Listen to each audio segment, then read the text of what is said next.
আমি সেই মেয়ে, বাসে, ট্রেনে, ট্রামে, রাস্তায় যাকে আপনি রোজ দেখেন, যার শাড়ি, কপালের টিপ, কানের দুল আর পায়ের গোড়ালি আপনি রোজ দেখেন, আর আরো অনেক কিছু দেখতে পাবার স্বপ্ন দেখেন। স্বপ্নে যাকে ইচ্ছে মতন দেখেন, আমি সেই মেয়ে।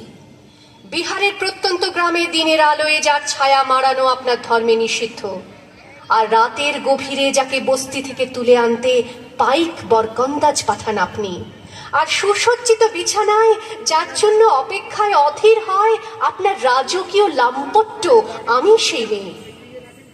আমি সেই মেয়ে। আসামের চা বাগানে ঝুপড়ি কামিন বস্তি থেকে যাকে আপনি নিয়ে যেতে চান সাহেবী বাংলোয় মধ্যরাতে, ফায়ার প্লেসের ঝলসে ওঠা আলোয় মোদির চোখে দেখতে চান যার অনাবৃত শরীর, আমি সেই মেয়ে। রাজস্থানের শুকনো উঠোন থেকে পিপাসার জল আনতে যাকে আপনি পাঠিয়ে দেন 10 মাইল দূরের সরকারি ইদারায়, আর 20 মাইল হেঁটে ক্লান্ত বিধ্বস্ত যে রমণী খরা কাঁখে ঘরে ফিরলেই যাকে বসিয়ে দেন চুলার আগুনের সামনে আপনার রুটি বানাতে, আমি সেই মেয়ে। আমি সেই মেয়ে যাকে নিয়ে আপনি মগ্ন হতে চান গঙ্গার ধারে, কিংবা ভিক্টোরিয়ার সবুজে, কিংবা সিনেমা হলের নীল অন্ধকারে, যার চোখে আপনি এঁকে দিতে চান ছোট স্বপ্নের কাজল, আর ফুরিয়ে যাওয়া সিগারেটের প্যাকেটের মতো যাকে পথের দুপাশে ছুঁড়ে ফেলে আপনার ফুল সাজানো গাড়ি শুভ বিবাহ সুসম্পন্ন করতে ছুটে যায় শহরের পথে। কোণে দেখা আলোর গোধূলিতে একা দাঁড়িয়ে থাকা, আমি সেই মেয়ে। আমি সেই মেয়ে, এমনকি দেবতাও যাকে ক্ষমা করেন না, অহংকার আর শক্তির দম্ভে যার গর্ভে রেখে যান কুমারীর অপমান, আর চোখের জলে কুন্তি হয়ে নদীর জলে ভাসিয়ে দিতে হয় কর্ণকে, আত্মযোগে।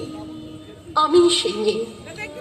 সংসারের অসময়ে আমি ভরসা, আমার ছাত্র পড়ানো টাকায় মায়ের ওষুধ কেনা হয়, আমার বাড়তি রোজগারে ভাইয়ের বই কেনা হয়, আমার সমস্ত শরীর প্রবল বৃষ্টিতে ভিজতে থাকে, কালো আকাশ মাথায় নিয়ে আমি ছাতা হয়ে থাকি, ছাতার নিচে সুখে বাঁচে সংসার। আপনি আপনি আপনি আপনারা আপনারা আমার জন্য অনেক করেছেন। সাহিত্যে, কাব্যে, শাস্ত্রে, লোকাচারে আমাকে মা বলে পুজো করেছেন, প্রকৃতি বলে আদিক্ষেতা করেছেন, আবার শহরগঞ্জের কানাগলিতে ঠোঁটে রং মাখিয়ে কুপি হাতে দাঁড় করিয়েও দিয়েছেন।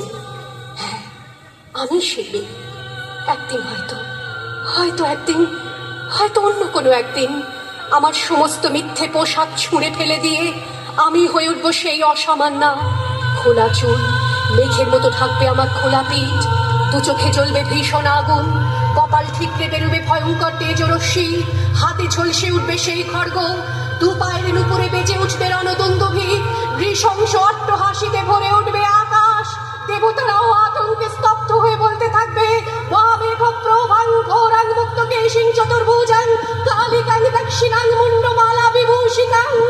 বিভৎস দাবানলের মতো আমি এগোতে থাকবো, আর আমার এগিয়ে যাবার পথের দুপাশে মুন্ডহীন অসংখ্য দেহ ছটফট করতে থাকবে। সভ্যতার দেহ, প্রগতির দেহ, উন্নতির দেহ, সমাজের দেহ। হয়তো আমি সেই মেয়ে, হয়তোবা।